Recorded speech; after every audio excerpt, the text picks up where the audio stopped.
Hi welcome to my channel. ఈరోజు వచ్చేసి మన ఉద్యాన కళాశాల కిచెన్ గార్డెన్లో ఉన్నాము.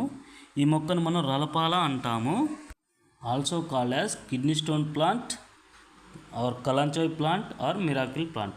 అలాగే దీని పోలికలతో ఉండే ఇంకో మొక్క వచ్చేసి మదర్ ఆఫ్ థౌజండ్స్. ఈ రెండు ఎడారి మొక్కలే. ఈ రెండు మొక్కలు ఒకే జాతికి చెందిన మొక్కలు. వాటిని ఆయుర్వేదిక్ మరియు ఫోక్ మెడిసిన్లో ఉపయోగిస్తారు. వీటి ఆయుర్వేద గుణాలు ఎలా ఉంటాయో తెలుసుకుందాం. వాటి ప్రాముఖ్యత గురించి కామన్ పీపుల్ యొక్క ఒపీనియన్ కూడా తెలుసుకుందాం. అలాగే వాటి యొక్క ఏ భాగం ఉపయోగిస్తారు, ఎలా ఉపయోగిస్తారు, ముఖ్యంగా వాటిని ఎలా గుర్తించాలనేది కూడా తెలుసుకుందాం. అలాగే ఉపయోగించడం వల్ల వచ్చే ప్రాబ్లమ్స్ గురించి కూడా మనం ఈరోజు తెలుసుకుందాం. ఎక్కడ తీసుకొచ్చారండి చెప్పండి మీరు? నర్సరీలో తీసుకొచ్చారు. ఎన్ని రోజుల మొక్క అండి ఇది? 15 రోజుల మొక్క. ఓకే, 15 రోజులు అవుతుంది ఇక్కడ మనం పాలి బ్యాగ్స్లో పెట్టేసి. దీన్ని అనేది ఈరోజు ప్లాంటింగ్ చేయడానికి మనం చూస్తున్నాము. దీన్ని ఎందుకు తీసుకొచ్చాము ఇక్కడికి? అవునా సార్, నాటు పెట్టి పెంచడానికి తీసుకొచ్చారు. దానివల్ల ఉపయోగాలు చాలా ఉన్నాయి. ఎందుకంటే కిడ్నీలో రాళ్ళు ఉన్నా కూడా కరిగిపోతుంది. ఆకు రోజుతో కిడ్నీ ఆల్టర్నేటివ్ తీసుకున్నా కూడా దాని గురించి రాళ్ళు తగ్గిపోతాయి. 15 రోజులు తిని 15 రోజుల తర్వాత రాళ్ళు కూడా పెరిగిపోతాయి. అట్నే దెబ్బలు తగిలినా కూడా దెబ్బల మీద రాసిన పసలు నూరి రాసినా కూడా దెబ్బలు కూడా పోతుంది. అంటే ఎక్కువ కిడ్నీ స్టోన్స్ మీద మనం దీని యొక్క ప్రభావం ఉంటుందని చెప్తున్నారు. ఇది కిడ్నీ స్టోన్స్కు బ్రహ్మాస్త్రంగా పనిచేస్తుందని కూడా చెప్తున్నారు. కాబట్టి మనం ఒకసారి దీన్ని ప్లాంటింగ్ చేస్తారా ఇప్పుడు? సరే, ప్లాంటింగ్ అయితే చేయండి ఫస్ట్.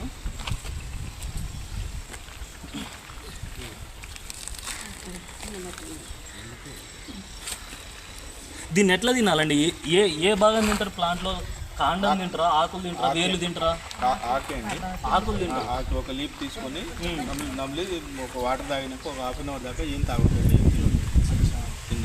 డైరెక్ట్ తినొచ్చు మనం. ఆకు తినొచ్చు. కషాయం లాగా ఏమన్నా ఛాయ్ లాగా చేసుకుని తాగొచ్చు. దీన్ని ఛాయ్ లాగా కాదండి, ఆకు కూడా డైరెక్ట్ తినొచ్చు. ఛాయ్ లాగా కూడా కషాయం కూడా నీళ్ళలో మరిగించి కూడా కషాయం చేసుకుంటారు. సో ఈ కిడ్నీ స్టోన్సే కాకుండా ఇంకేమన్నా ఉన్నాయండి దీని ఉపయోగాలు? కూడా ఫిల్టర్ అవుతుంది. దీనివల్ల లివర్ కూడా చెడిపోయిన లివర్ కూడా ఫిల్టర్ అవుతుంది. లివర్ కూడా ఫిల్టర్ అవుతుంది. బ్లడ్ కూడా కొలెస్ట్రాల్ కూడా తగ్గుతాయి. దానివల్ల తగ్గుతాయి. ఇప్పుడు మనకు కొన్ని రకాల రోగాలు చూస్తాం. ఇప్పుడు మన ప్రజెంట్ జనరేషన్ అనేది బాగా చర్మ వ్యాధులు కానీ, నరాల బలహీనత కానీ, బాడీ పెయిన్స్, తలనొప్పి ఇవన్నీ చూస్తుంటాయి. వీటి మీద ఏమైనా ఉంటుందా అండి? 150 రోగాలకు పనిచేస్తుంది. ఓకే, మనం చూడొచ్చు. బాగున్నదండి చెట్టు అయితే. ఇది నీళ్ళు లేకుండా ఇక్కడ బతుందా? ఆకులు పెట్టినా బతుంది. అద్భుతం ఇది అసలు. ఆకులతో కూడా మనం ఒక కొత్త మొక్కను అనేది తయారు చేయొచ్చు. కటింగ్ ఉన్నది సార్, ఈ ఆకులు చెట్టు వచ్చినా బతుంది. చెట్టు వచ్చేసి బాగున్నది. నీళ్ళతోని కూడా ప్రాబ్లం ఏం లేదు. నీళ్ళు లేకున్నా ఒక 15 రోజుల దాకా నీళ్ళు లేకున్నా కూడా బతుకుతుంది. అంటే ఇది ఎడారి మొక్క అన్నట్టు, ఎడారిలో కూడా పెరిగే మొక్క అన్నట్టు మనం చూడొచ్చు ఇది. సో ఓకే, బాగుంది. అన్నిటికీ పని చేస్తుంది. రక్తానికి సంబంధించి ఏమైనా పని చేస్తుంది?